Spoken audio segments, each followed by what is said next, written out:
say that is being used completely out of the real context of the reality.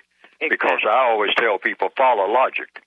Not just the words, follow the logic of the words and see if they correspond with what you're looking at in the real world, regardless of how people use language, because people, I have found, use language all kinds of ways.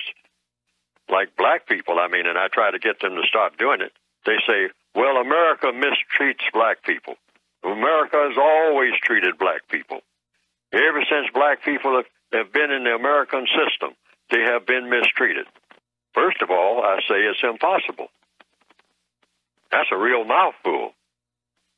When just about everybody will say, look at the history. And I say, history of what? They say the history of America. I say, how can something have a history that doesn't exist? See, now that's another mouthful. So now that comes down to what? Let's be systematic. Let's be logical. What exactly is America? That's what you start with. Because everything in the universe, if you're going to get clarity and focus, starts with a question, and every question has an answer.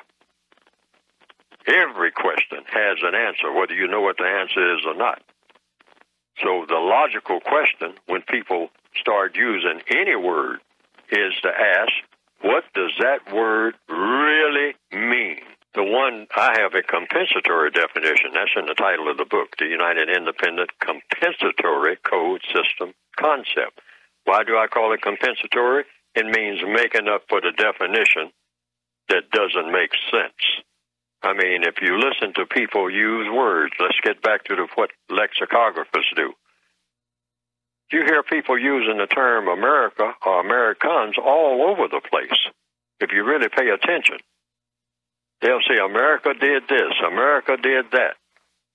Well, who is America? Where is America? When is America? That when can be important. Is a person an American all the time? When is that person an American? So these are the questions I would ask. First of all, ask myself. Ask myself so that I will be on the correct page. So I ask myself these questions. What is an American? When is a person an American? Well, when somebody says that he's American, somebody like whom? And what qualifies a person to be an American? Well, you get some papers saying that you will obey the Constitution, something like that. And then somebody else will say something else. Well, that's not all it is to it. There's more to it than that. There's such a thing as American culture. You say, okay, now we've gone from American to American culture. Are we getting anywhere with that? What is American culture? Well, it's a lot of things. A lot of things like what? Well, Americans are different. Different like when? What? And when? Do Americans kill people?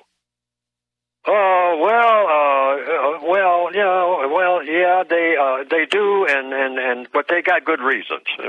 What reasons? Well, the right reason. Well, what's the right reason? See, and it goes on and on like that. And then some people will say, that mountain is an American mountain. Purple Mountain, Majesty, that's an American. And then they will say, there's an American eagle.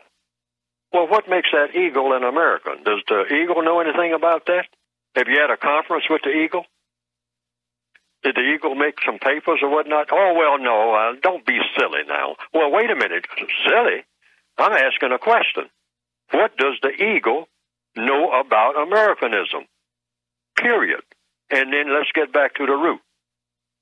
What is an American? How did that eagle become an American? Come on, that's what you called it. You will say that some people are not Americans, but an eagle can be an American. Come on. Let's really get into it. Let's talk about this for the next 40 days and 40 nights. Just one word. We're going to get to the root of what this thing called American is, and Americans, and whether it can be a mountain, whether it can be a stream, whether it can be waves of grain. I heard a song once saying waves of grain. Well, they got waves of grain in the Ukraine. Is that American? And is it un-American to say that those waves of grain in the Ukraine must be Americans too because they're waves of grain? Oh, no. I mean, those are foreign. Well, what do the waves of grain know about that? And the people that plant it, what do the seeds look like? Is it any different? What does a tomato look like? That's an American tomato. Well, it's because it's grown in America. Well, wait a minute. What is America? When you start talking about tomatoes. So it just goes on and on and on. So I came up with a compensatory definition. I said, enough of this nonsense.